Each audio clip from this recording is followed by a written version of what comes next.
السلام علیکم، ایک اور نئی ویڈیو کے ساتھ میں ہوں یوسف نسیم چینٹ یوٹیوب پہ۔ آج 6 مئی کا آغاز ہو چکا ہے۔ آج ایک اور ٹاپک پہ بات کرتے ہیں کہ اگر آپ ایگریکلچر لینڈ جس کو ہم زرعی زمین کہتے ہیں اس کی تقسیم کروانا چاہتے ہیں تو اس کا کیا طریقہ کار ہے۔ سب سے پہلے ہمیں یہ دیکھنا ہوگا کہ لینڈ ایگریکلچر ہے یا نان ایگریکلچر لینڈ ہے۔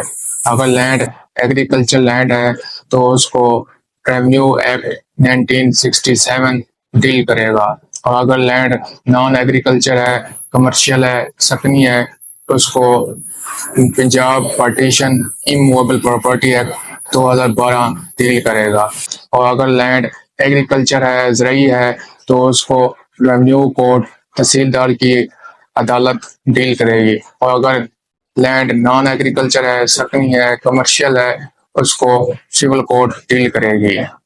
اب اگر آپ نے ایگریکلچر لینڈ کی تقسیم کروانی ہے تو سب سے پہلے ہمیں سیکشن 135 لینڈ ریونیو ایکٹ 1967 کے تحت ایک ایپلیکیشن اسسٹنٹ کلیکٹر یا تحصیلدار کو دینی پڑے گی، جس میں آپ کو تمام کو شیئر کو پارٹی بنانا پڑے گا۔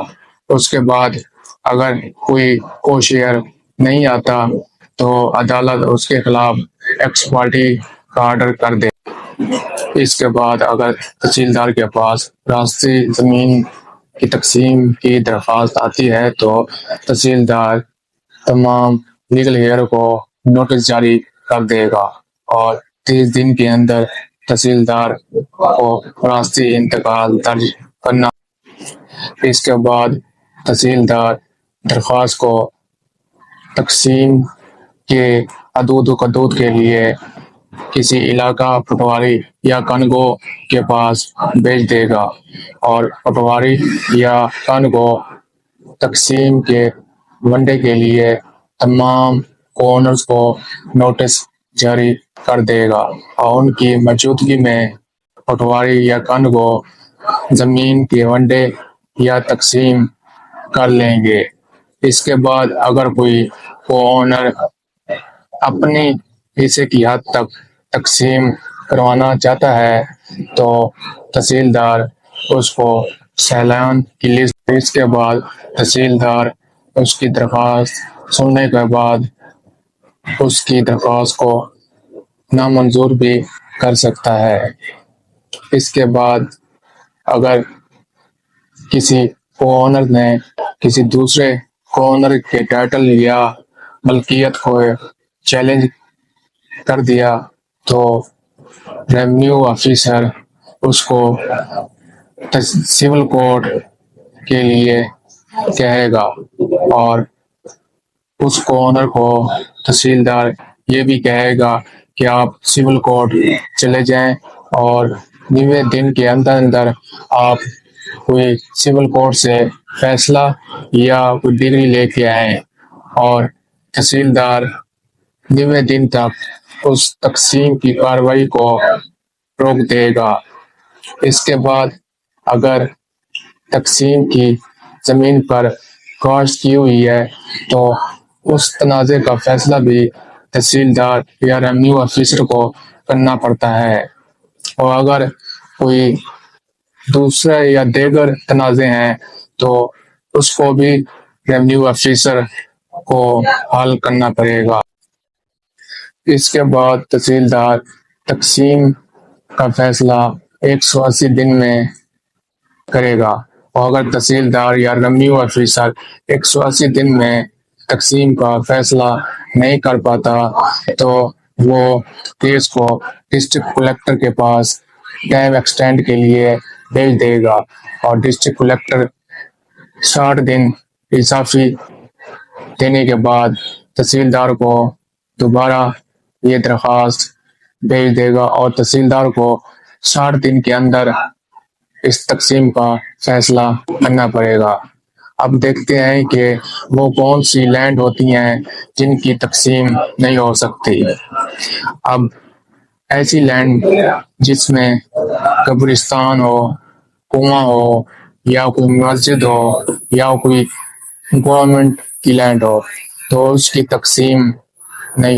اس کے بعد اگر اونر ریونیو آفیسر کے بغیر پرائیویٹ تقسیم کر لیتے ہیں تو پٹواری پہ لازم ہے یا تحصیلدار یا ریونیو آفیسر پہ لازم ہے کہ وہ اس معاملے کی تحقیقات کر کے انتقال یا ریونیو ریکارڈ میں درج کرے.